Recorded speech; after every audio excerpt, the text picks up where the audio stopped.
Obviously, I'm a late onset walker. I'll be 78 next birthday, but age is a number. It's really, people need to get over themselves. There's probably more danger to your health over long hours in a couch.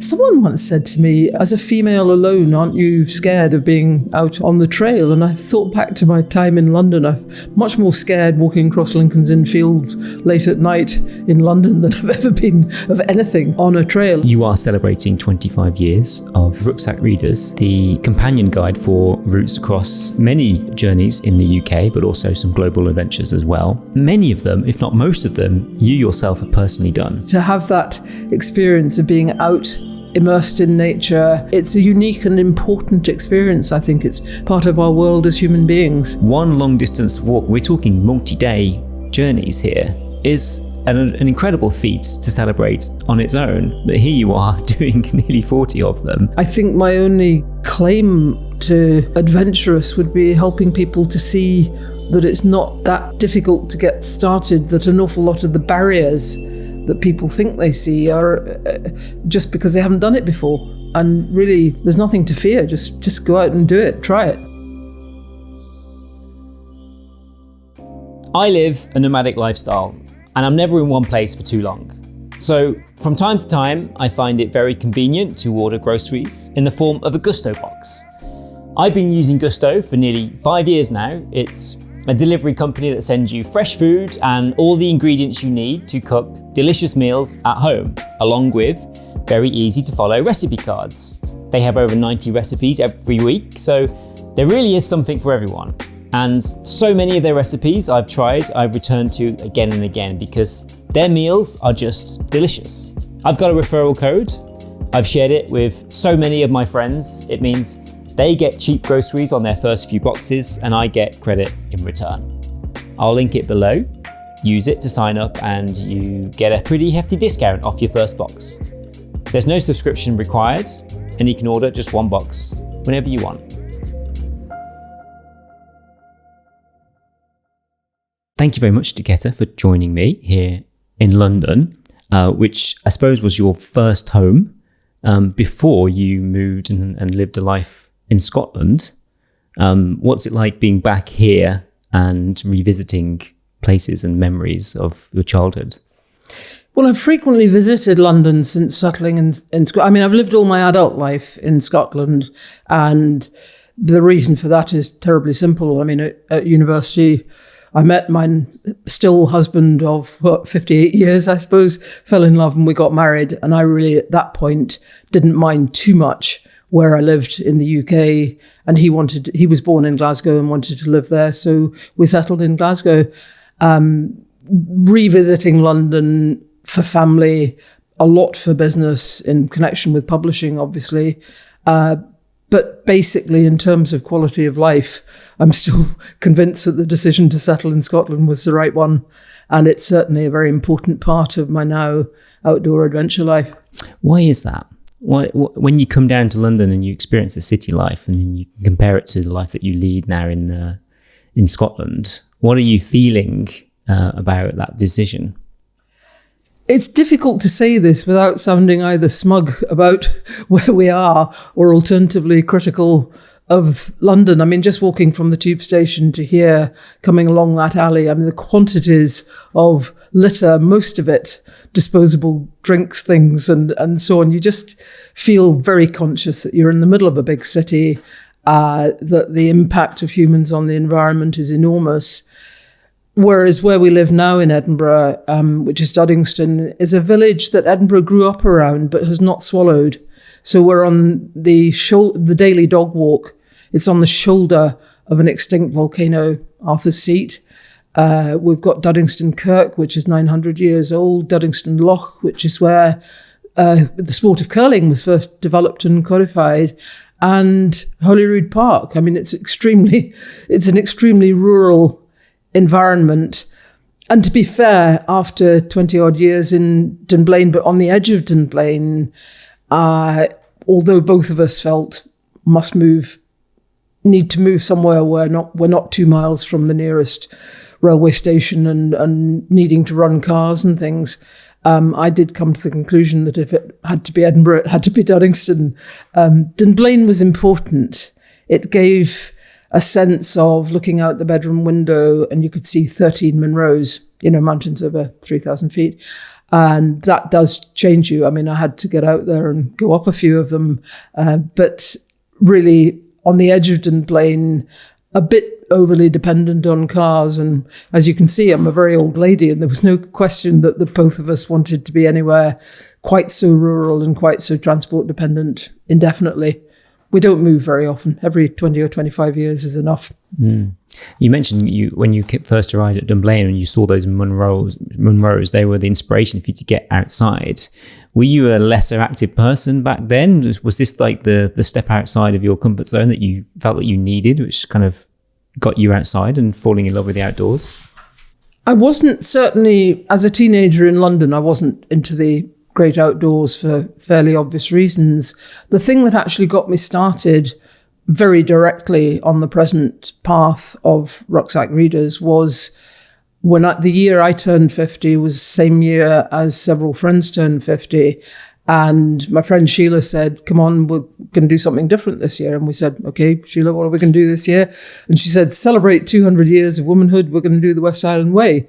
So I said, okay. And so did my friends. And we went in May, which is a brilliant time to do that walk. The brooms everywhere, the scenery is fabulous, the wildlife's on your doorstep, and every opportunity to turn photography, which for me was a serious hobby up to then, into something more professional. Although I have to say, I didn't immediately think publishing guidebooks. I was working in ICT at the time, in information communications technology at the time, and we had the official guidebook with us, but we kind of thought it was a bit rubbish. You turned to pulp in the rain. You couldn't really open out the map because it acted like a sail, in any amount of wind. And I didn't think much of it. But that thought lay latent for about 18 months before I actually started into creating my own guidebooks. Well, you mentioned Rucksack Readers, the companion guide for routes across many journeys in the UK, but also some global adventures as well. You are celebrating 25 years of your Indeed. First publication, which route? It actually was a Speyside Way that we did first, and then West Highland Way followed immediately by Great Glen Way. So initially it was 3 Scottish long-distance trails. As you correctly say, we've branched out quite a lot more. We're on about 40 or so guidebooks, many of which are now on their 5th, 6th, 7th editions. Yeah, and as you say, these are lightweight, waterproof books, rucksack friendly, where the name comes from. I've got one in my hand here, the Hadrian's Wall Path. This is one of your newest routes that you've published. It strikes me as a beautifully published book, which integrates photography, nature photography, things and sites that you'll see along the journey, along with maps with little bits of detail as well. It's a no-nonsense guide, I suppose, in that you kind of strip away a lot of the kind of fleshy stuff, which, as you say, you don't want to be carrying on your journey, but you still have a lot of detail about the things that you'll see along the way. It's not just an A to B to C route guide. There's also bits of information when you need it for what you're going to see on there. So it's really a beautiful produced guidebook that I think is not just a practical thing. It's also quite a beautiful thing to own as well. Well, thank you very much. You're beginning to sound like the sales rep for us, which is wonderful. Can I just make it clear that that's actually a 2nd edition, because the 1st edition we did of Hadrian's Wall Path was west to east, which I still think is the better direction to walk it. But what I did in June, starting, God help me, in that heat wave, was to walk it east to west, because there's a lot of people who argue for east to west. And I thought, well, unless I've done it myself, I can't really argue with that. So that is the first guidebook that really does it properly in both directions. Quite a few guidebooks have the west to east direction, and then there's little notes scattered around the book, quite difficult to find, about how to reverse it all. But we've not only done it properly in both directions, but we now have a spin-off. So after 25 years of just doing guidebooks, we are on the brink of doing little map booklets that just fit in your leg pocket, so that you haven't necessarily got to go book in hand or have it in a jacket pocket, but just with the mapping from the book, so people can read the book in the evenings or at lunchtime or whatever. But if they just want something very lightweight, you can get the mapping only, and that's a new development. Yeah, it sounds a bit simple when you're doing a reverse route, but it's not. It's not as simple as just saying, here's the route in reverse, and trying to go through your notes, because you're just having a completely different perspective, literally by turning around 180 degrees. I'll be truthful, Tom. The habit I got ages ago on long walks of every now and then turning around and looking behind me, I used it even coming from Kew Gardens tube station today, because when I go back, I know that the junctions will look slightly different. It's terribly easy to assume that, this is a lot of people who get into trouble on mountains, get in trouble on the descent. Carrauntoohil's a case in point, which is Ireland's highest mountain, which I did as a spur off the Kerry Way when we were working on the Kerry Way guidebook. And Carrauntoohil, loads of people start to descend on the wrong route and get into considerable trouble. And of course, people are always much more tempted to go downhill than uphill. And really, if you start on the wrong downhill, you've got to wise up, admit your mistake, and climb back up again, which nobody wants to do. Yeah. Well, you mentioned you got around about 40 routes. Many of them, if not most of them, you yourself have personally done. Yes, indeed. I usually work with outside authors, and if they've done a draft route description, I'll go off with that in my hand.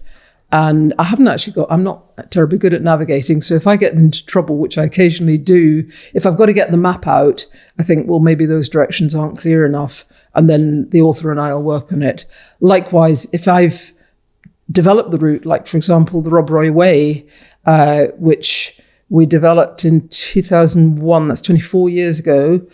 If I've written up the route description, I'll put it in the hand, like on the inaugural walk we did for Rob Roy Way, put someone in front with a route description, and if they hesitated or went wrong, that tells you something you need to know. I call it the stranger test. You need to put people, because above all things, we love to try and make them lovely souvenirs with beautiful photos. We put a lot of resource into the mapping, and we try and keep the text short. But at the end of the day, if somebody gets lost using one of our guidebooks, avoidably, I'd see that as a failure.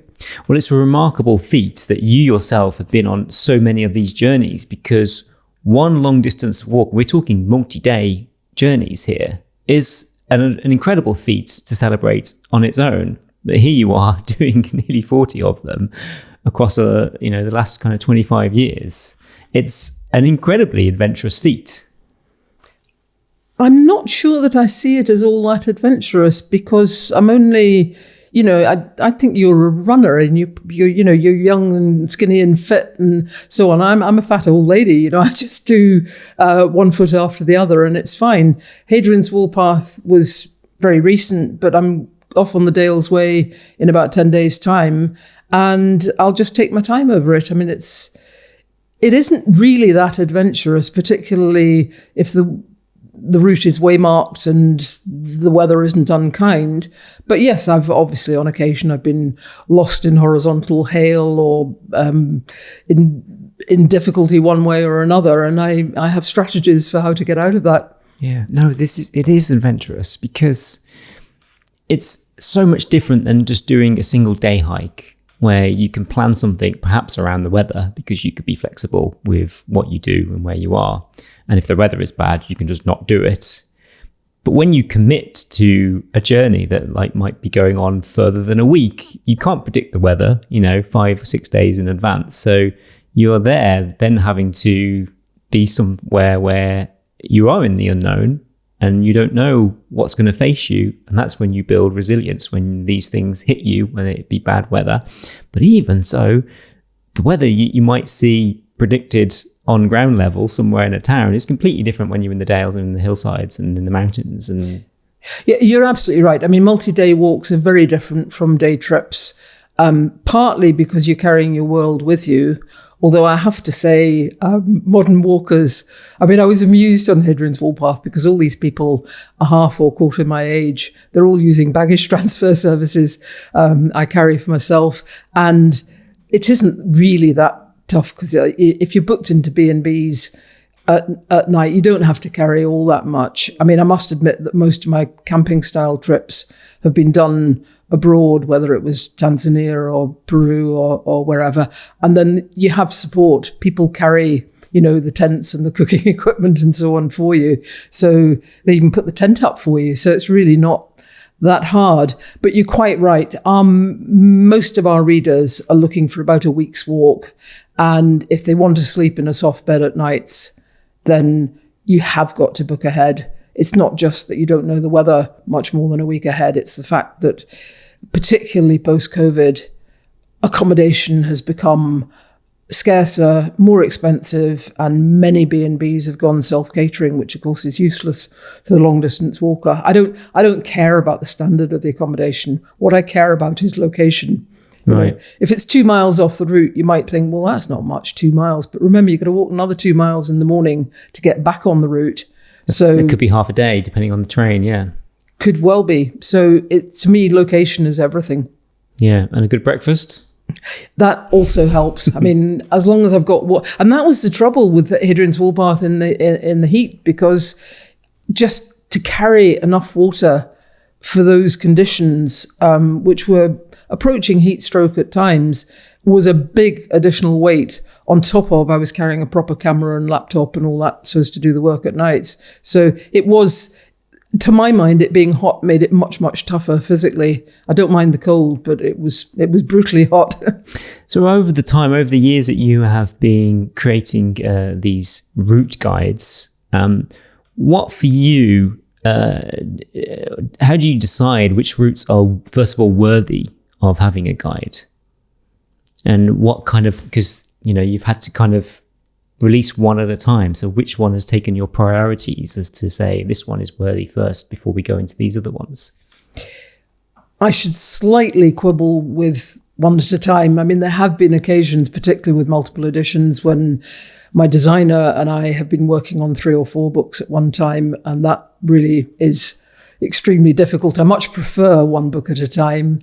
And how do I choose them? Well, the great thing about being, as it were, a one-man band is the fact that you can be agile, you can follow your interests, you can choose your territory, and you can actually, on occasions, have to pinch yourself that this actually is work. When I was working, for example, with Explore Worldwide, and they flew me to China to walk these various bits of the Great Wall, I had to pinch myself and think, this is actually work. I mean, yes, there's a lot of work when you get back home, but the experience of being somewhere novel, different scenery, different wildlife is just amazing.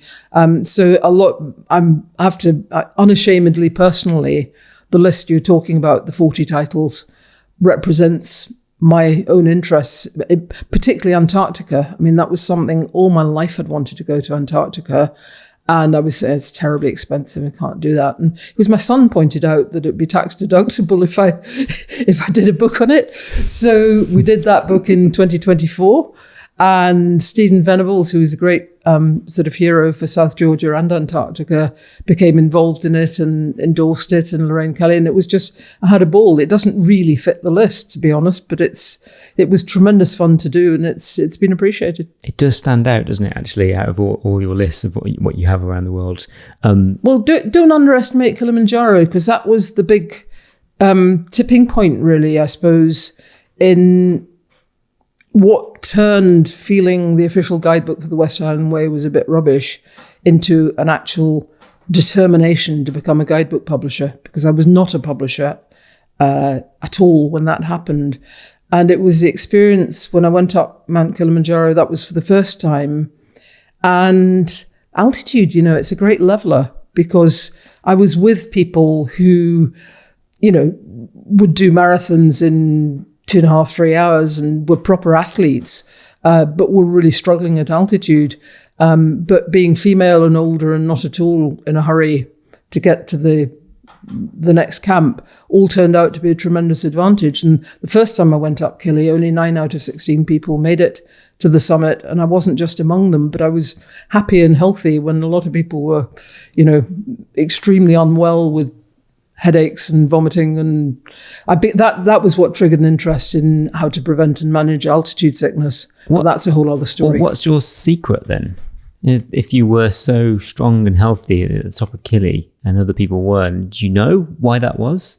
I was part of a research project called Extreme Everest, which was studying this. It turns out there's quite a strong genetic component to being able to tolerate being hypoxic, that's short of oxygen.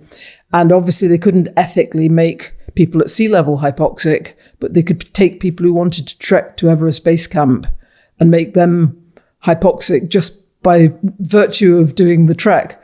So we did tests at sea level in London. That was a London visit, in Kathmandu, and at 3 different levels on the trek, including Everest Base Camp. And one of the tests was the bicycle ramp test, in which literally they increase the ramp until you just literally can't move your legs any longer, and neurological tests and sensory tests and all the rest of it. And they were trying to find out, what is this secret? I mean, I don't have a secret on it. Lots of people manage sensible itineraries and don't get altitude sickness. But the biggest predictor of it is there's a gender component, there's an age component, and there's very definitely, I've got nothing against fit young men, but they sometimes get into slightly competitive relationships with other fit young men in the group. And if they're unwilling to admit that they've got symptoms, if they're not listening to their body, then they are extremely vulnerable to not just altitude sickness, but I mean, if you actually deny the symptoms of high altitude cerebral edema, you can die of it. Now, most of the Everest Base Camp treks and so on, and I went back for that and did one via Gokyo Lakes, and our Trek to Everest book is done, actually won a prize from the Outdoor Writers and Photographers Guild as top guidebook, so I'm very proud of that one. But most of the itineraries in Nepal are sensible because you pay an admission fee to the national park, and that means you can go at your own pace. What the Tanzania National Park does with Kili is they charge you per day, which unfortunately creates a strong economic incentive for the operators, because they're paying fees not just for the clients, but also for the support team, the porters, the cooks, the guides. They've got to pay for all of them. So basically, most people who climb Kili do it much too quickly. 1,000 meters, that's about 3,300 feet, between where you sleep one night and where you sleep the next night. And that is not a sane way to do it. I actually had a further 3 ascents of Kilimanjaro. 2 of them I had no symptoms whatsoever. 2 of them, rather annoyingly, I got altitude sickness in the exact same place. And at first I was feeling quite ashamed because, I hadn't been vomiting in front of other people since getting drunk as a teenager, So I felt ashamed. And then I thought, no, actually, it'll be a better guidebook. If you've experienced the symptoms, you know how miserable it can feel. I leveled with the guide and said what was happening. And basically he said, okay, see how you are in the morning. So I drank lots of water, ate fruit, because you need acid to countermount. It all happens because your blood goes too alkaline. I mean, that's what triggers altitude sickness. And I was fine in the morning and went on to ascend fine. But you have to listen to your body and you have to talk to other people in the group who know your behaviour. It's good advice. It can be luck of the draw if it's genetics, but also guys do tend to not want to be open about how they are feeling. And I can attest to witnessing certain elements of that. I want to take you back to what you mentioned earlier about you pinching yourself for creating this kind of lifestyle or this career, I suppose, which kind of fits into a lifestyle that you want to live, which I think is an incredibly adventurous kind of trait anyway, is kind of you going off the beaten path into doing something different that sets up your own path in life to do what you want to do. Rather than working for someone else, you're working for yourself and doing what you love and making that a career. And I want to talk about this because actually there's quite a lot to unpack. Because yes, Rucksack Readers is 25 years old, but you only went into this world at the age of 50. Really, I went freelance. I turned freelance at the age of 30 because we'd started a family and I needed to work from home. So I had 22 years of being self-employed, was doing some quite leading edge stuff with hypertext and large databases on CD. This is before the World Wide Web, and doing projects basically for 20 odd years. So to me, there was nothing new about being self-employed, but getting into the world of publishing, yes, that was a new step. Yeah, that was a lot of unknowns, right? I suppose at that point. But you had this burning desire, this idea to redevelop guidebooks to be more friendly for being out and about on the trails. Something about the experience of, I mean, you've got to understand, I wasn't good at sports at school or anything like that, but the altitude experience, which came easily to me, something about that gave me the self-belief that I did not have from just doing the West Highland Way and thinking I could do better. Well, it induced me to put my money where my mouth was. There then followed, once I'd got into publishing, say 25 years of making quite a lot of mistakes actually, and changing quite a few things about how we create the guidebooks. But essentially, yes, I was used to being my own boss. In fact, I think I was probably unemployable before I was 30. Just jumping in briefly to say, if you've got this far, you're probably a fan of the show. And it would be great if you wouldn't mind confirming that love by following or subscribing to this podcast. It takes just one click from you, but it really does make a huge difference in getting more people to find this show. Thank you. Well, while we are here to celebrate your 25 years, talk us through that initial publication and the steps that you had of going into the unknown to get what was an idea in your head and an unawareness, I suppose, as to what it would be on paper to actually getting it into a published book. The first thing I knew is that whatever I did, I wanted to field test it, because all my time in information technology, I was hugely into field testing, whether it was latterly websites or initially distance learning materials. That was a touchstone, so I knew that had to happen. I've also, having had a little bit of cutting my teeth as an author of non-fiction books for children, been very impressed by the importance of being concise as well as clear, and of designing books, as it were, in spreads. You know, you look at the 2-page spread, we obsess about page breaks. We're really keen to make sure that the image is juxtaposed with the relevant text, not just a caption, but the relevant text, and to get the mapping page opposite that. So there were a lot of things from my early life as an author that came through to me strongly as a design incentive. But yes, it was, in those days, we started off with really well waymarked routes and ones pretty much on the doorstep in Scotland. And with the Great Glen Way, for example, you've got geology on your side. I mean, initially, unlike the mapping in that book you're looking at, which is by the pages and integrated into the book, we had a drop-down map flap, which was folded, but effectively limited the scale of the mapping you could achieve. And after a few years, I realised that was a mistake, and we now do much larger scale mapping in all the books, however well waymarked they are, because people prefer larger scale mapping. And how was the your first ever edition received?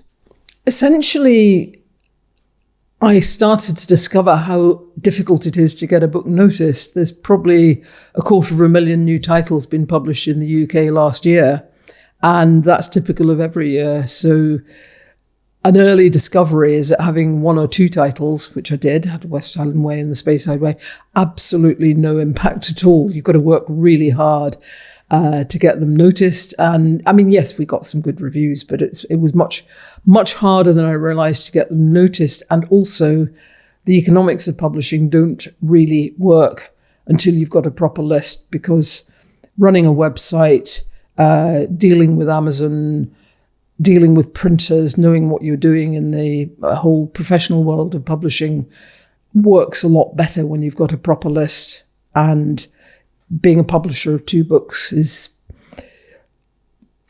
it's very difficult to make it work. But fortunately, because I was working as an IT consultant, I just used my earnings to finance the first couple of books. And then after that, the receipts on one lot of books has financed the next lot, if you see what I mean. But for getting started, it was really important that I could put my own money in. Yeah, people, they do want choice, especially when it comes to travel. And yes, now you can look back and there's 40 different routes that anyone could pick 1 or 2, and then if they like that, maybe they'll be inspired to do some more. But for whatever reason, they might see your first route and be like, well, that's great, but I don't have any desire to do that particular one. But as soon as you but you have to go through that graft, and it takes years. It's not easy to produce one of these books. It takes years to get to that stage where you then have a collection, and then that can be celebrated. It's the same with any kind of, I suppose, creative pursuit. Even I kind of liken it with this podcast. You can put all your effort into the first episode and think it's a great piece, but that might not be for everyone. But as soon as you have a collection of stories and interesting people, then people might pick the 1 or 2 or 3 which they like, and then that might feed into more.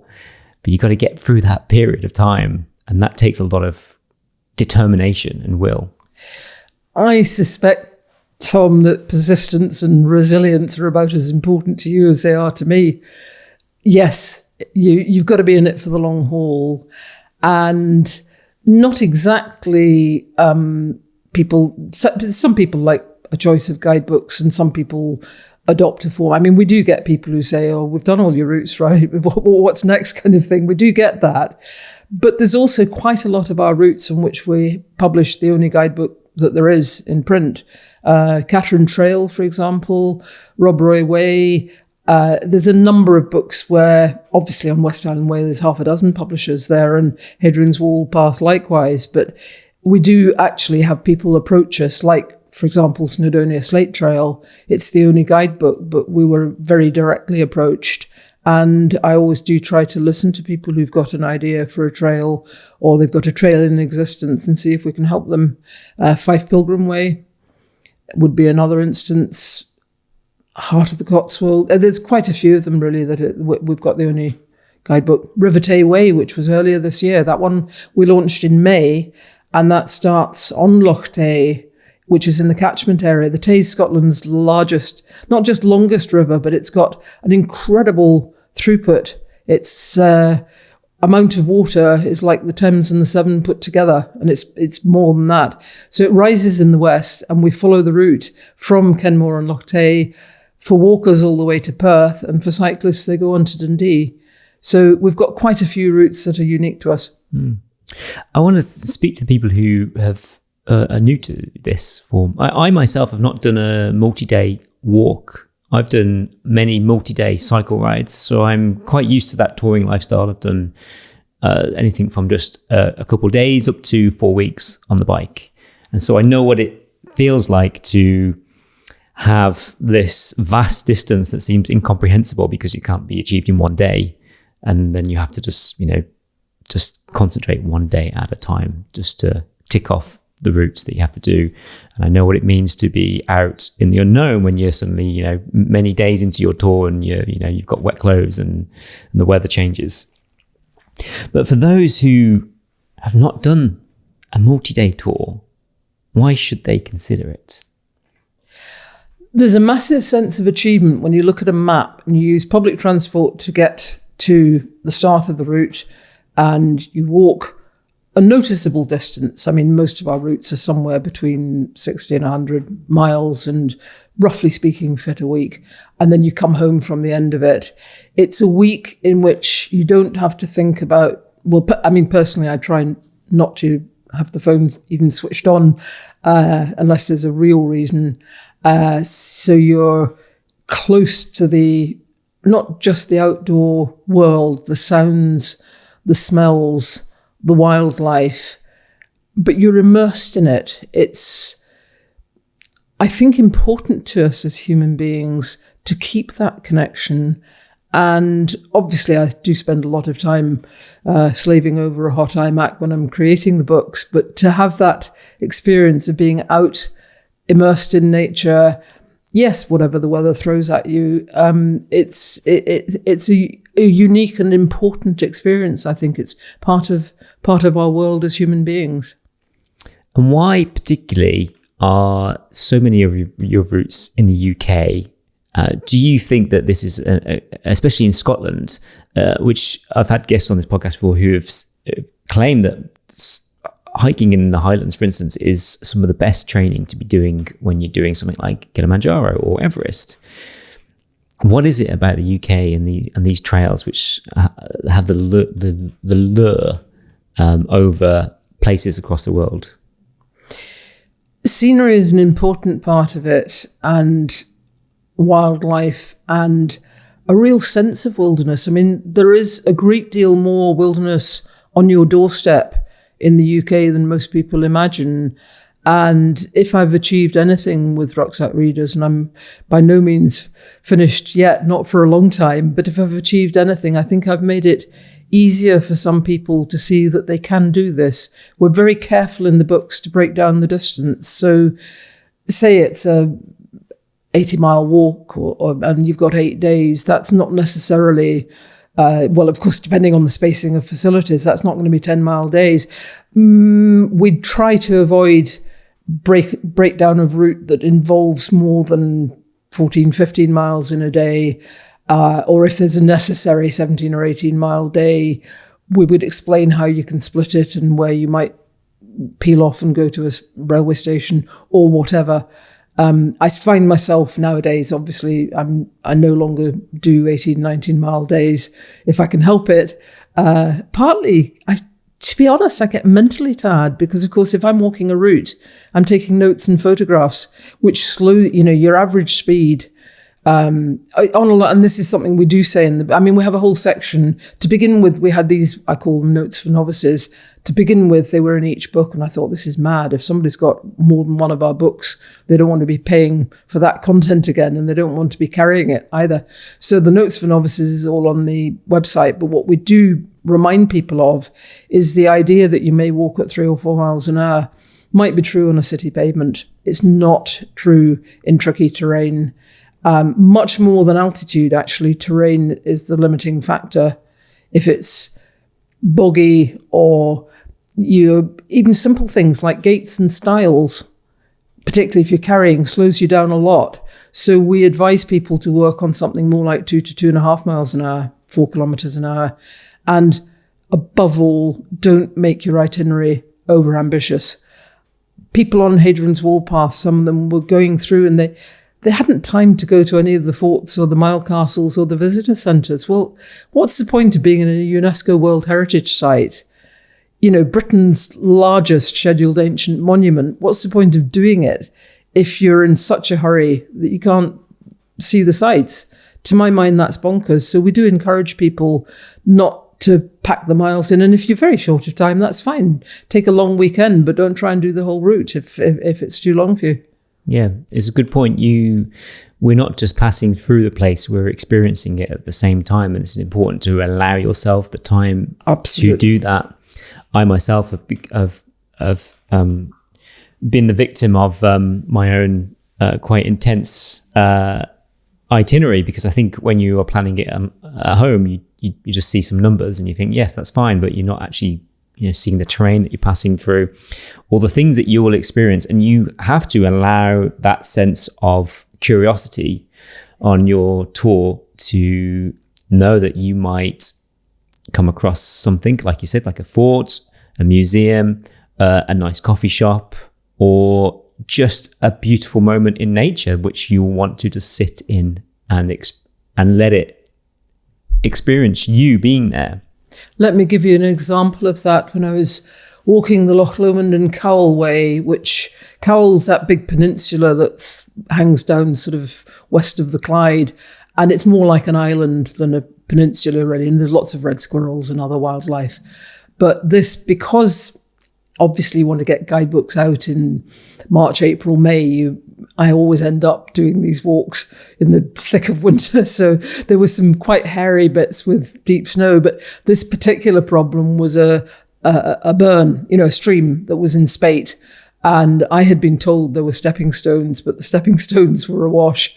And I was on my own. I was sort of slightly nervous of it. And after a bit, I thought, well, there's no way I'm going back. So I threw my rucksack across, including a fairly new camera inside it.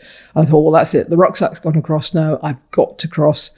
And I crossed with some difficulty, but I made it to the other side. And I just actually sat down, and I don't do a lot of stopping to rest, but I just lay down and thought I would recover. So I was looking up at the sky, and there's a thing that looks like a plank of wood about 8, 9, 10 feet long, and it was a golden eagle just above me. It was about 80 meters above my head, and I thought, this is utterly magical, and if I hadn't stopped to rest, I would not have seen it. I mean, you see golden eagles at a great distance normally. A lot of people think they've seen one when they've actually seen a buzzard, which has half the wingspan. But this was my golden eagle encounter, and I felt I'd earned it. Nature does reward you when you stop and just take it in. But if you don't stop, it won't reward you. And particularly if you're walking briskly and chatting to other people, you won't see anything like as much. I mean, that is the advantage of the fact that I'm pretty much always alone when I do it. There's no one to chat to. So you see and hear more. Let's talk about that, because I've heard you mention that you prefer to do these routes on your own. And why is that? Because I'm working. I have on occasions had company for a little bit of, and I sometimes have to say, look, I'm really sorry. I love chatting to you, but I haven't noticed for the last half mile the things I ought to be writing down. So it's not that I'm antisocial. And there are times when we go on walks and, there's a group of people, and that's good fun. I mean, I love people. And also, even if you're doing a walk alone, because there are certain places that people stop, whether it's the pub or the B&B or whatever, there's a great joy in chatting about the day with other people. But if I'm trying to take notes and photographs, I really want to be able to focus on the experience. I need to pay attention. I pay the price otherwise of having to go back and do it again. For me, I suppose some of the long cycle rides I've done, and it's probably not relevant to these guidebooks, because there is, you do set yourself an itinerary and you do stick to it, especially if you are with accommodation. But I generally tour with all my camping stuff, and I feel like that gives me the full flexibility to settle anywhere. And I start every day not knowing where I'll finish. Which has its own anxiety, especially perhaps if there's not a campsite nearby and I know I might have to camp wild. There's a lot of anxiety that leads into that day as, where will I camp, or will I find somewhere safe, or will I find somewhere that I won't be disturbed? But for me, that, especially on a longer tour when I can be that flexible, and then if you do a shorter day one day, I can make it up with a longer day the next day. Having that flexibility for me is so important, because it's now my tour and I'm not having to compromise for someone else's needs. Although I have done a tour with company, and I actually find that really fulfilling. And if you allow yourself the space, because sometimes when you're staying overnight together as well, you are always in each other's space. But I found that if you recognize that, and you know that sometimes, one of you might want to go to a coffee shop, and then one of you might going to go for like a morning run or something like that. Just do something a bit different in your day, so you're not on each other's toes the whole time. Because, a week together, you will see the very best and worst of each other. And it's important to recognize that relationship should be healthy. There's two things I want to respond to in that. One is the flexibility of being able to stop and camp. Now, you're obviously carrying your own gear. As I mentioned, modern walkers are much more likely to be paying for baggage transfer. And of course, if you're camping, there's much more weight that needs to be carried than if you're staying in the soft beds. The trouble is, if you're relying on a baggage transfer service, you've then lost the flexibility of thinking, well, I've done enough miles today, or the weather's rubbish, I'll just abandon this. So there is a trade-off obviously you're willing to carry the weight, and with a good bike and proper panniers and so on, it may be easier than in the rucksack. I mean, there were bits coming down steep terrain with a heavy weight when it's quite difficult to keep your balance in a wind. Yeah. I've not personally done a multi-day hiking tour yet, but I've known from other adventurers, I think Alistair Humphreys has said this, that he finds the walking tour is the hardest because you are literally carrying everything on yourself. Like, well, at least with the bike carries that and my body is free. And yes, going up a hill is tough, but it all goes into my legs. Whereas, with a rucksack, it's across your whole body. And it does disturb your balance. If the terrain gets difficult and the rucksack is big, or even just on some styles even. But the second thing I wanted to say to you, and this is strong personal advice, you're saying you haven't done a multi-day hike, and you also asked why are a lot of our routes in Scotland. Scotland has got the most progressive access legislation of almost anywhere in Europe. So under the Scottish Outdoor Access Code, you are entitled legally in the clear to wild camp almost anywhere, providing you do the things that I'm certain you would do anyway, which is clearing up after yourself, even for a couple of nights. I mean, obviously you can't camp in someone's garden or right up to their house, but with the exception, I think, only of a section along the eastern side of Loch Lomond and only in season, where there are local bylaws that prevent you from wild camping, everywhere else in Scotland, the universe is your doorstep. And you really ought to think, whether on your bike or on foot, why don't you get up there and do a multi-day in Scotland? You've got a range of routes to choose from. Yeah, no, I would love to. It's on my, more cycle tours, more walking tours in Scotland are definitely on my agenda for the next few years. Have that full flexibility to set up camp, and knowing that you don't have to wait until darkness to set your tent up, because you don't need to be discreet, because it is accepted. I've witnessed that when I toured Land's End of John O'Groats, the nights I was in Scotland, I did camp wild, and it was remarkable just to see a tent up in daylight, and the next morning it was still there. No one was in any rush to dismantle it like you would have to be if you were doing it discreetly in England or the rest of the UK. That is for people who love the outdoors and want to spend as much time outdoors as possible. That is the ultimate way to do it. And so I wish, and certainly there's a lot of talk with people I have on this about access rights in England and the rest of the UK. It does inhibit us from experiencing nature to the very best of what we should be allowed to, respectfully. Yes. The principle embodied in it is when you take your access rights, you must exercise them responsibly. And that's spelled out perfectly clearly.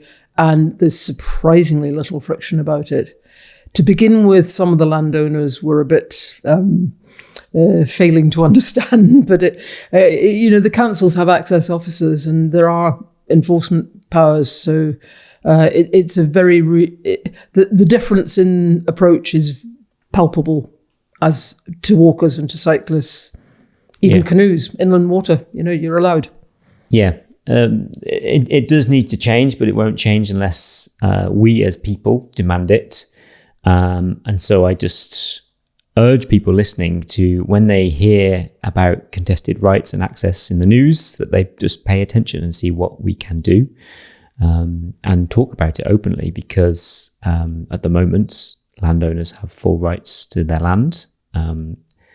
But if it works in Scotland, I no doubt it could work anywhere else in the world. And like you said, places where it might be overly popular, there are bylaws. So Loch Lomond is the best example of that. And you're not allowed to wild camp unless you have, I think it's a permit or something to do so under certain circumstances. So yeah, I'll leave that be for now. You yourself got into this by a celebration of you and your friends turning 50. Yes. To go and do a long distance walk. Many people do these trails to mark milestones in their lives, whether it's turning, a significant age, whether it could be retirement, recovery, loss, or raising money for charity, which are all amazing reasons to do this. But I also want to argue that we shouldn't have to wait for these milestones in our lives to come, good or bad, that it's healthy to do these just as part of our life.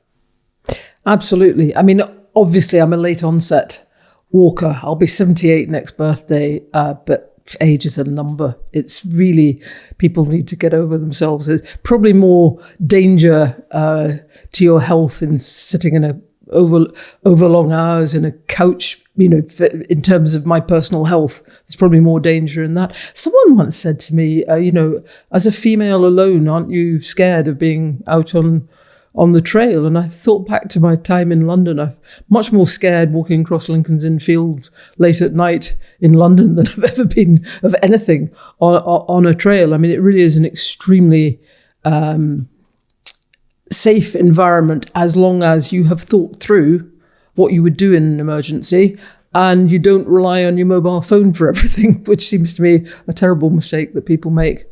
But yes, you don't need to wait for a special occasion. I think without that nudge from my friend Sheila, I'm not sure if I would have embarked on it, because sadly my husband's not interested in walking, so it wouldn't have become, a joint thing. I don't think I would have thought of it if a good dear friend hadn't suggested it. It's important to make time for it, because time won't make itself available for you.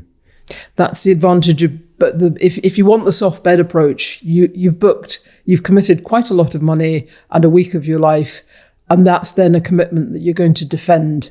You're not going to suddenly find that work needs you for a day or two or whatever. That becomes a commitment. It goes in the calendar and you get on and do it.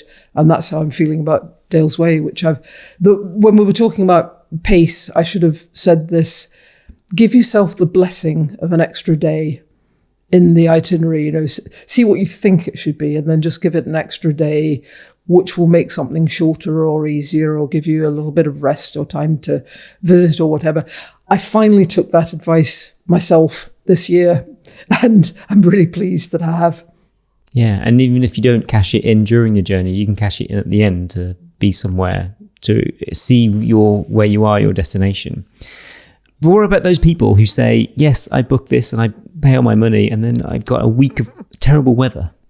It's very hard to explain away rain and wind. And in fact, that's one of the reasons why I counsel people to do Hadrian's Wall from west to east, because although the wind isn't always southwesterly in Britain, if there's a gale blowing, you can be pretty damn sure it's coming from the southwest. And if there's driving rain, at least that puts it behind you rather than in your face.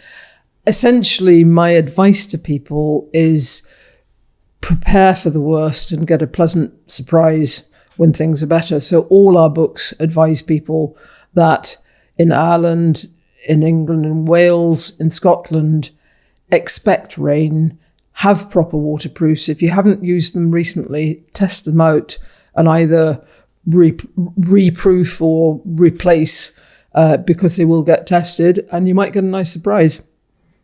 It's very seldom in Britain that you'll get a full week of rain every day.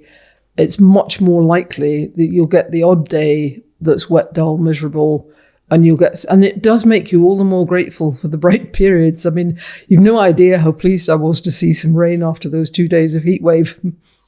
You're right. I attest to this. I always claim that the weather's not actually as bad as we think it is. And it's, like you said, it's very rare to get continuous bad weather day by day. Generally, I mean, we're recording this in mid-September, we've had mixed weather in the kind of beginning of this month, where we've had a bit of everything, a bit of sunshine, a bit of rain. And when the rain has rained, it's been raining. When the sun's come out, it's been glorious. And when you're out on the trails, yes, you are exposed to all of that, but generally it does pass. So yes, you'll get maybe like an hour of intense rain, but you will, find some way of getting shelter somewhere, or if not, you'll just endure it, and then you get through, and then suddenly everything starts drying because the sun comes out, and it's still good warm weather this time of year. We do try to point out to people there are certain trails, actually Hadrian's Wall, one of them, where there's remarkably little shelter, and you have to factor that in relation to sun as well as wind and rain. But also, one of the things about being immersed in the outdoor world is seeing where the weather's coming from and tracking it across, and the magic of seeing the dappled cloud shadows and sunshine moving across the hillside. It's just a wonderful feeling of being, you're out there, you're in it, you'll take whatever it throws at you, but you'll survive. Skin is waterproof, people make an awful fuss about getting wet, but particularly if you're heading somewhere that serves hot food and you can maybe have a shower and dry your things out, what's the big deal? You mentioned Alistair Humphreys. I mean, he gave a talk I'm in the Independent Publishers Guild, and he addressed us on the subject of micro adventures, and I'm obviously aware of his podcast and so on. I thought he was a really interesting input on adventures and how they relate to people's lives, and just this idea that anyone can get started. I loved his idea that he would learn the violin and serenade people and finance himself that way.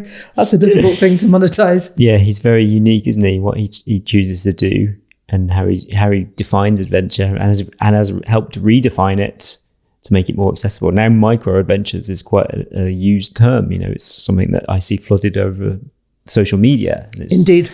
Amazing that people are recognized. It certainly helped me as well understand, what. Adventure doesn't have to be this long thing. I'm really also interested in the idea that one person's routine could be somebody else's adventure. I mean, in relation to most of the routes that we've published guidebooks to, most of them are actually waymarked, and a real outdoors person might well treat all that as incredibly humdrum and undemanding and beneath contempt almost in some cases, because what they regard as an adventure is going off into the wilderness, being entirely self-contained, blazing their own trail, finding their own way around. So I was a bit taken aback when you said that this was adventurous, because I think my only claim to adventurous would be helping people to see that it's not that difficult to get started, that an awful lot of the barriers that people think they see are just because they haven't done it before. And really, there's nothing to fear. Just go out and do it, try it.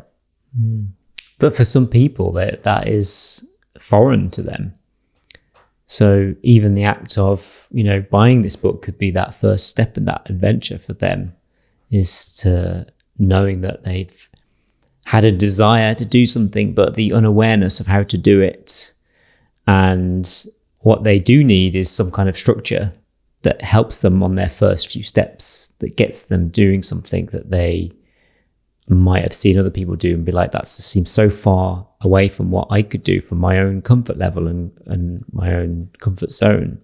But if you think you might like a multi-day walk, you probably either know somebody who already does that kind of thing, or if you don't, you can join a walking club or ramblers or whomsoever and go on a walk in company and see how you feel and talk to people about what they've done and what they thought of it. Or you could do a day walk, perhaps including a hill or two, or say, right, I'm going to enlarge on this. I'm going to go for a weekend and just spend a night in a B&B. I mean, it really isn't hard if you think you want to do it. If you don't want to do it, like my husband, then you won't get started, and that's fine. People take their experiences wherever they want to find them. I'm not going to go out there and try and enthuse people who don't want to do it.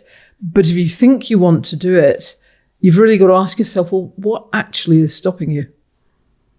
Tom, what's stopping you going on a multi-day hike? Oh, the classic: time, money. the two big ones, right? Sure. Time and money. But I make myself time, and I think 7 years ago, I did my first long distance bike tour, crossing the length of France, and it came from a guidebook. How many days were you on? This was just over 3 weeks. Wow. Yeah, that is long for a first taste of it. Yeah, but it was the longer itinerary. Yeah. There was shorter itineraries. I think there was a 2-week itinerary and then a 10-day itinerary to do this in. Obviously, the 10-day one was way beyond what I and my partner at the time were physically capable of. And yes, it was a tough challenge physically, but it was manageable in what we were doing. We, by day 2, we were into the unknown of like, what's it like to be cycling in multi-days? But the guidebook gave us the security that we had the routes, we had information of where we could stay at the end of each route, which had options for campsites and for B&Bs. We also had, things to see on the, this is maybe a bit of a revelation, and I shouldn't really be telling you this, is that I sometimes just don't even, I'm not anti-guidebook, but I just don't sometimes have the time to sit down and research it. I'm a kind of like, let's just go and I'll figure it out on the way. So you're impulsive. I guess so. I was thankful to have a partner at the time who wasn't, and and bought the book and did the research and did all the reading. And I suppose as my own kind of adventures evolve now, I'm learning that it is good to have some knowledge of where you are so that you know the things that you can want to see, but still have that option to be curious and approach everywhere with an open mind and not judge anything beforehand. Because, for instance, this summer I cycled the coast of Wales, and one of the first big beaches I got to in the first few days was Barry Island Beach. And now Barry Island has so many connotations to it about that kind of place. I suppose I didn't really want to judge it too much or know too much about it, but there was some judgment in me when I went there. The most glorious beach I arrived at, and had the most fantastic time there. And yes, they've got the amusement parks and all the music and the noise, just not too far away. But that beach was stunning, and I would go back there in an instant. And it just shows that if you have these preconceptions of where you are going, you're only going to be ruining that journey for yourself. Some guidebooks will put people off a place. For example, Wall's End. I mean, notoriously, there's a guidebook which tells people it's not a pleasant place to stay. Now, I stayed there before the day 1 of my multi-day hike on Hadrian's Wall Path. And the guy that ran the B&B, I mean, he was almost embarrassingly nurturing in his attitude. And he said, now, if you had, I won't try to do the accent, but, if you hit any problems, just give me a phone. And he was telling me where to, the wonderful Wetherspoons I went to. It's in the old Ritz Cinema, which is really Art Deco, and it's a gorgeous place, very reasonable food. A pint of real ale for £1.70. I mean, where do you get a pint of real ale for £1.70? And everyone was friendly and pleasant, and it means you can spend the time, which I did, at Segedunum, which is the largest excavated fort. And that's a good advance organizer. This is the only real reason for walking it from east to west, is you get this wonderful advance organizer at Segedunum and then you get going. But apparently some guidebook has told people that it's not a pleasant place to stay, and I just think that's ridiculous and inappropriate. But also I would say that I met a lot of people on the walk who had much bigger, I mean, that particular one, 96 pages, is much longer than we usually do. A lot of them are 72 or 80 pages. I've been an editor all my life, and I spend much more time taking spare wordage, excluding verbosity from our books than I do putting it in. I think it's really important to keep your text concise, because actually on a long distance walk or bike ride, as you say, you haven't got loads of time. You don't want to be reading loads of irrelevant stuff. You want just the really important part. And in fact, we put all our planning stuff and background into separate parts. It's only part 3 of our books that actually are the route description with the mapping. And I think that a lot of people are carrying guidebooks, not only that they haven't read, but they'll never read because they're just too long. Who wants 200 or 300 pages on something that can be said much more shortly? You touched on something really important there, in that it's sometimes the people that make the place, and the people you come across who live in the places that you're passing through, who will have stories and advice and a care and a love for that place, particularly because it is their home. And when you open yourself up to chat to these people, it will enrich your experience tremendously. The B&B hosts are a wonderful source of local advice, as are the pubs and the other punters, the other walkers, the other cyclists that you'll meet along the route.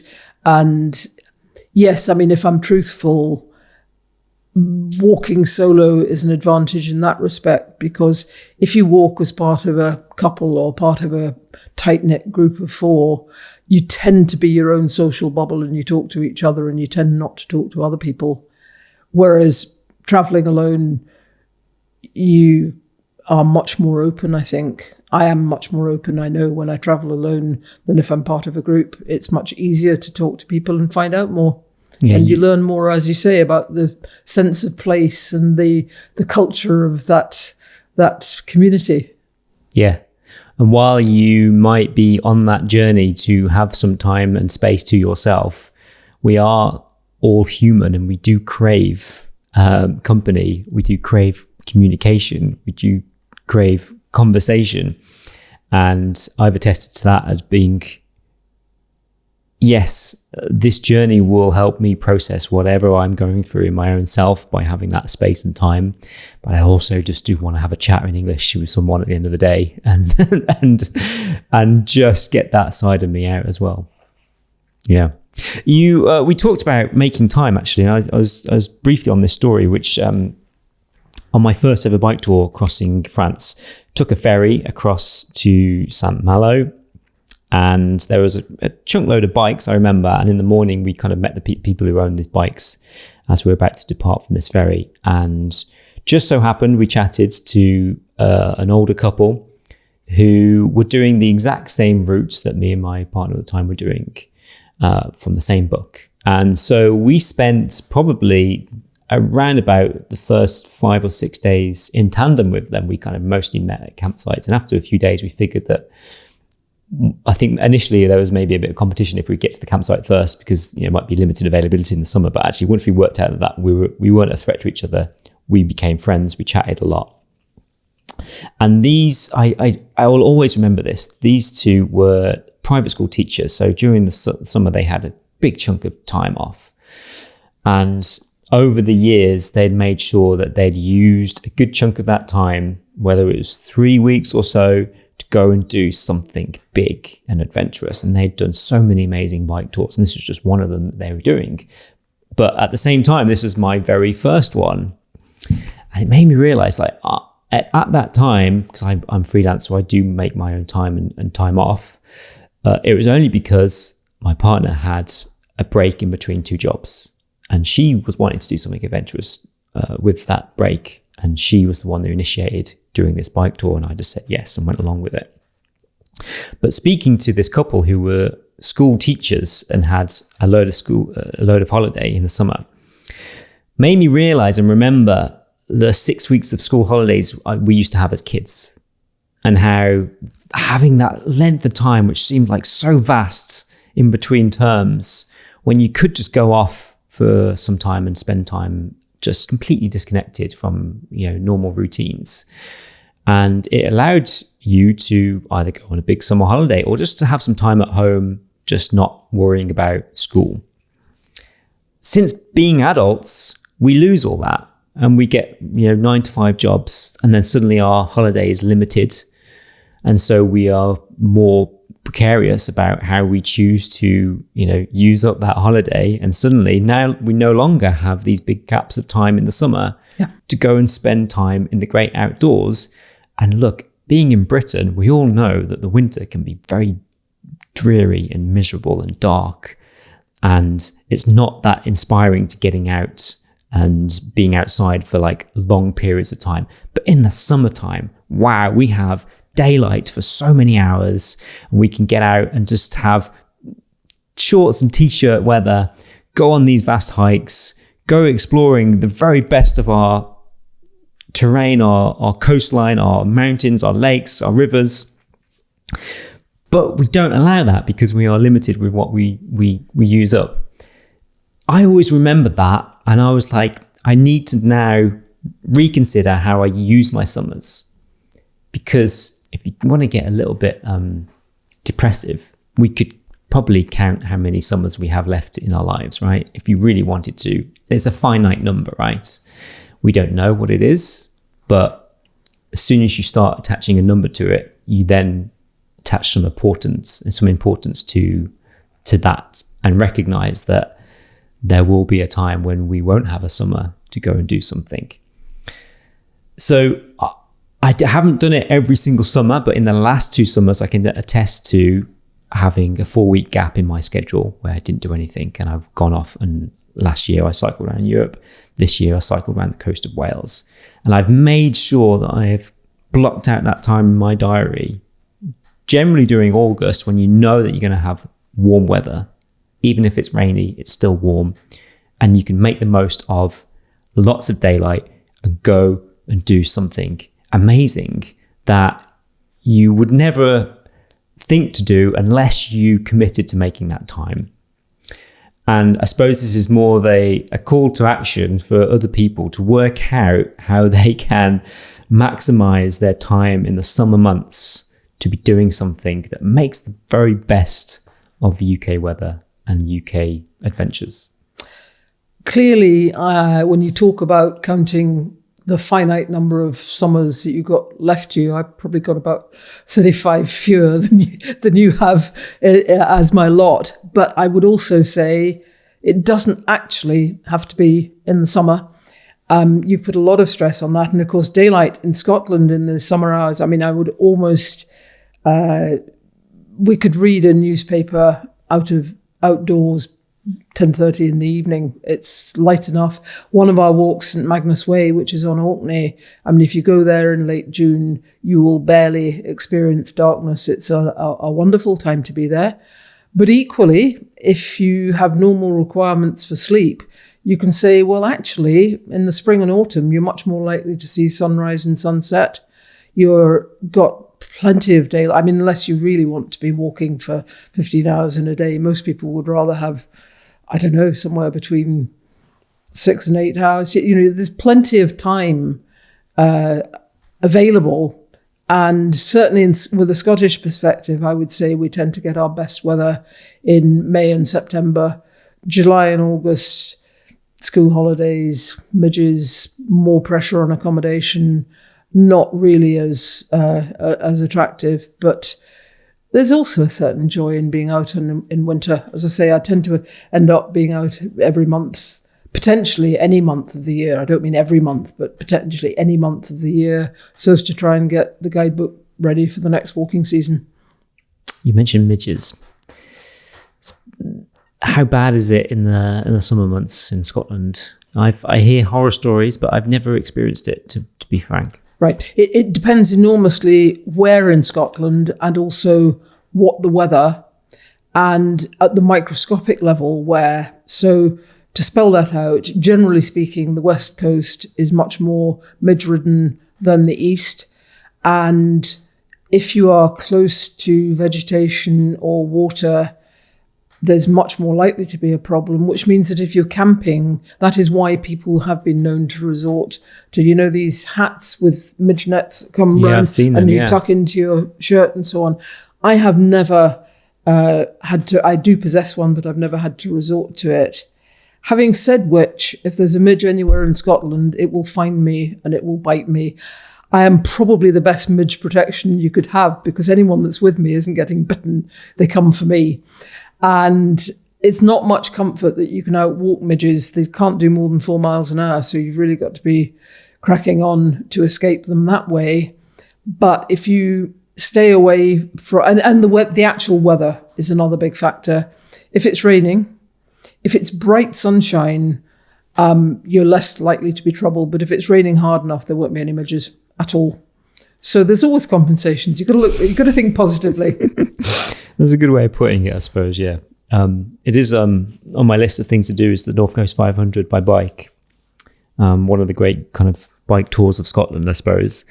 But But there's always, I just have horror stories of midges, and it's always like, maybe the months that I want to do it are the months where it's particularly worse, and I've seen footage of cyclists cycling with these hats on. And as I say, I think it's much worse for campers, because essentially, I can remember one time touring Scotland in a car for my then elderly father, and it was on Skye, and the midges were just so bad. We were trying to have our lunch outside, and they were so bad. I said, I'm sorry, I've got to go inside. My skin was crawling. I couldn't bear it. But having said that, if you aren't camping, there are ways to escape them, at least in the evenings, and so you can get a decent night's sleep. You'd certainly want protection in your tent. And at the end of the day, if you really want to know the answer, you'll be aware of the Smidge forecast, I'm sure. Go online, get the forecast, and in my experience, it's pretty reliable. And if you look at the forecast, it will actually, I think, prove to you that what I'm saying is right. Depends a lot, A, where you are, and B, what that weather is like. And then see locally within that area, are you near to vegetation? Have you camped near a stream? Which obviously you need access to fresh water, but you might want to think several times about where the midges are in relation to your tent. It's not as big a deal as it's made out to be, honestly. I think I should just kind of suck it up. And if you go high enough, that's another thing. If you're, I didn't mention wind, which was a great omission. If there's a stiff breeze, and if you're going high, there's probably a stiff breeze almost anywhere on the hillside. So Corbett's, Munros. A breezy, rainy day, and you're fine. It doesn't have to be both. Either breezy or rainy, or just pick the right spot. And certainly March, April, and September, October are much more likely to be midge-free than June, July, August. Okay. Well, you are so experienced in doing these multi-day hikes through not just around the UK, but across the world as well. What are kind of your most favourite or maybe most profound memories that you have across the years on these certain routes? What are the ones that stand out as moments you've experienced? I think that the trek to Everest, the one I did combining with the Gokyo Lakes, because everyone goes up the Khumbu Valley and to Everest Base Camp. I managed an itinerary which then took me up high again over the Cholar Pass and over to Gokyo Lakes and up Gokyo Ri, where you actually get a proper view of Everest. The problem with from base camp, you can't see Everest at all. From Kalapata, which is the tall mountain that most people climb to get a view of Everest, actually Nuptse is the star of the show. You don't really see Everest, because it's further away than the Nuptse, looks smaller. From Gokyo Ri, you get the most fantastic view of Everest and of the lakes. And the Nepali people are very special. the degree of honesty and integrity and hard work and just lovely people to be with. So Nepal's pretty special.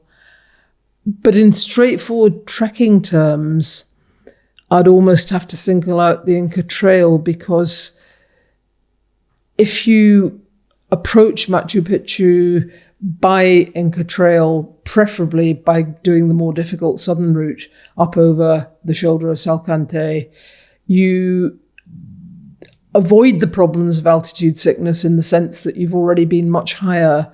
Everyone makes a fuss of Dead Woman's Pass, but it's only 4,200 meters.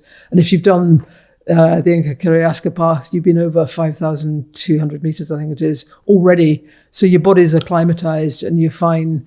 But the real thing is that you're on trend descending.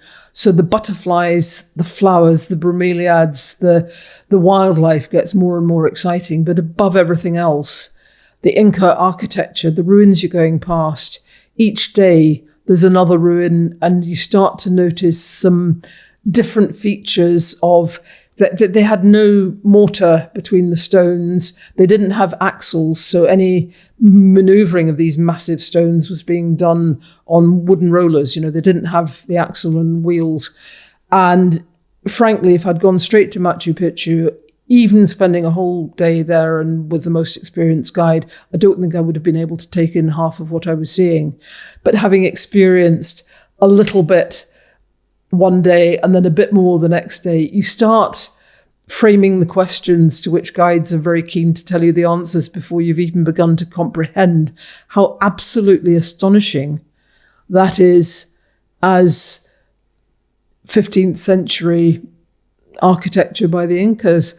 And I had something of the same experience. I'm sorry to hark back to Hadrian's Wall Path, but here are all these people thinking we're doing something strenuous and difficult, completing a walk alongside this incredible stone wall. It's much smaller now, but I mean, it was 10 foot wide and 12 foot tall. And they were building it. They were actually carrying these stones, and they with quite primitive equipment as well. And furthermore, even though they mostly weren't from, Italian Roman Empire, a lot of them I think came from Gaul and what's now Belgium.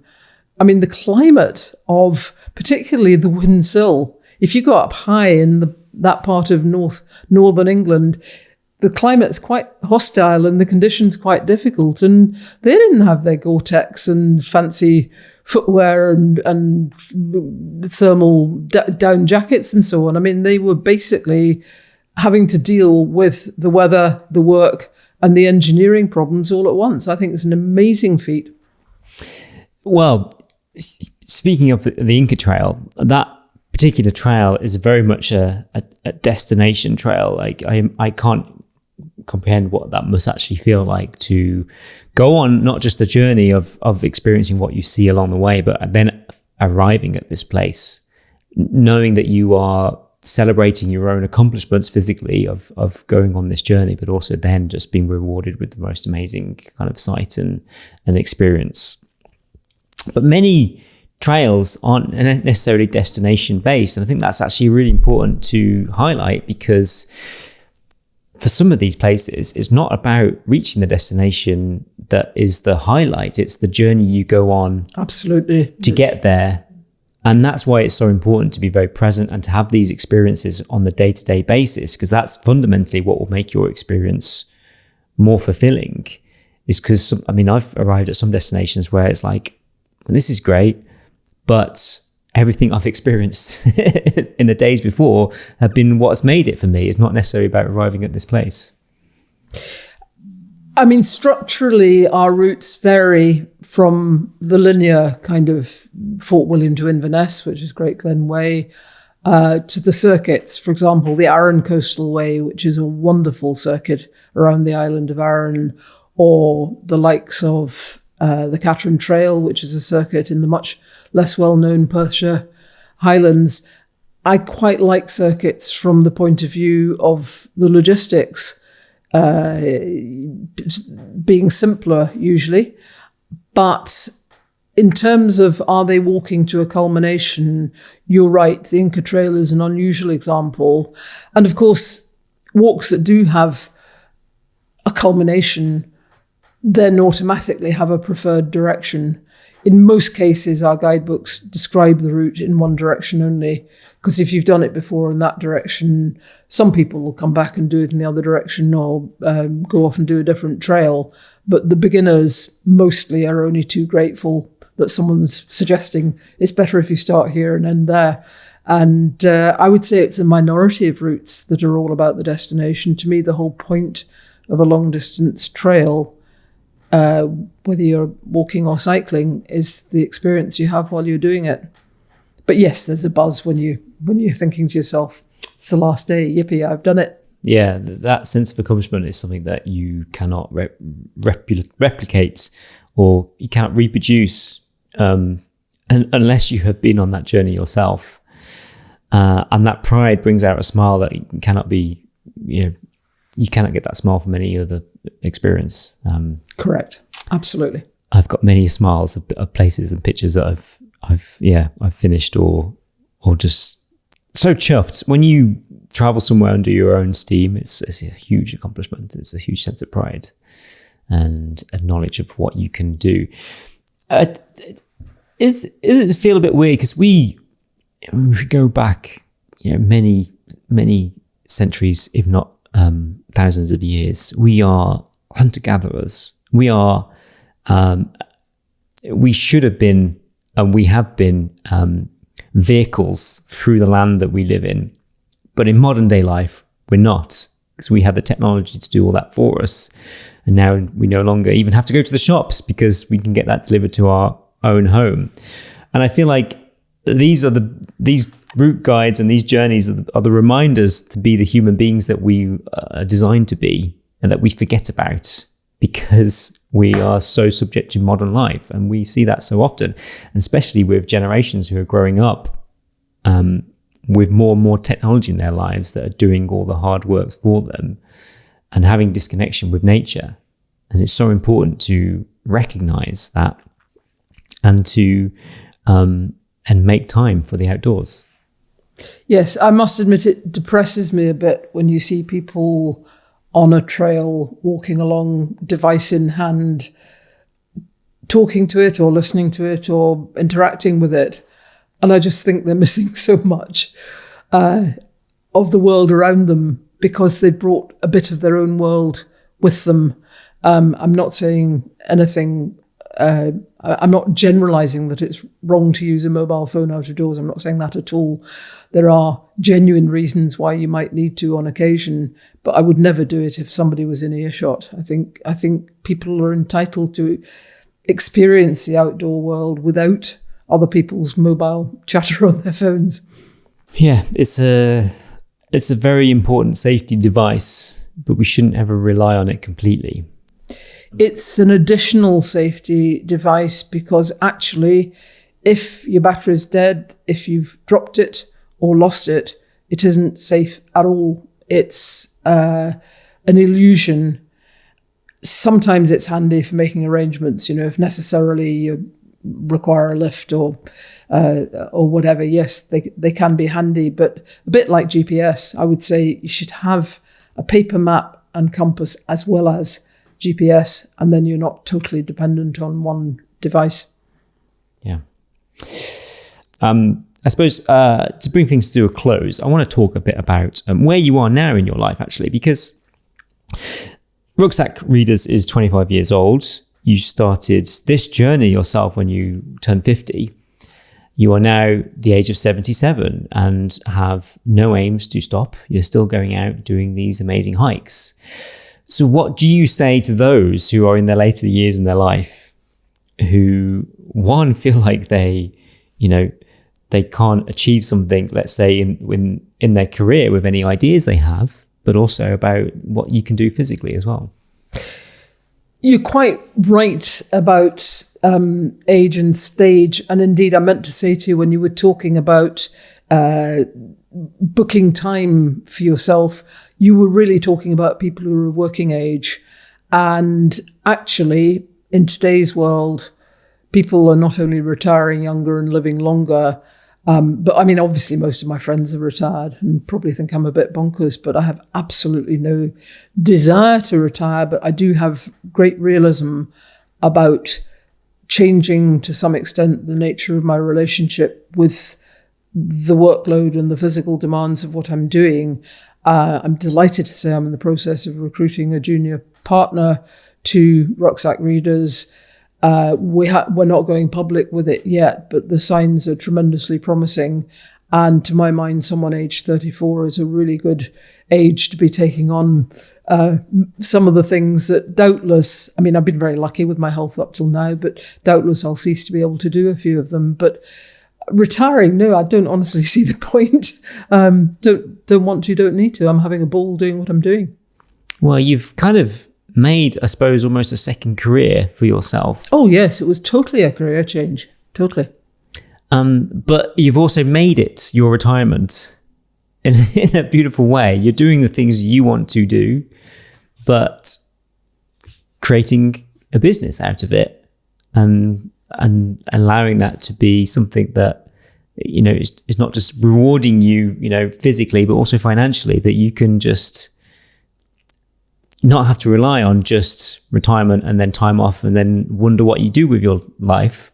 You're kind of combining the two so that you still have this kind of active role. It keeps you active, it keeps you healthy, because I don't know what it's like to be your age, for instance, and have this time off. But from what I know from people who are retired is that they can lose a lot of cognitive ability just for the fact that they're no longer being used in a way that they were before in their career, and they feel a sense of loss. So they don't have the structure, and they don't have these things that keep their mind occupied. Yes, I think remaining mentally active is probably the most important part of that. I wouldn't want to overstress the physically active, because I don't do these walks incredibly quickly or even incredibly often. I mean, for every walk that I might spend 6, 7, 8 days on the trail, there's probably a couple of months solid, hard work.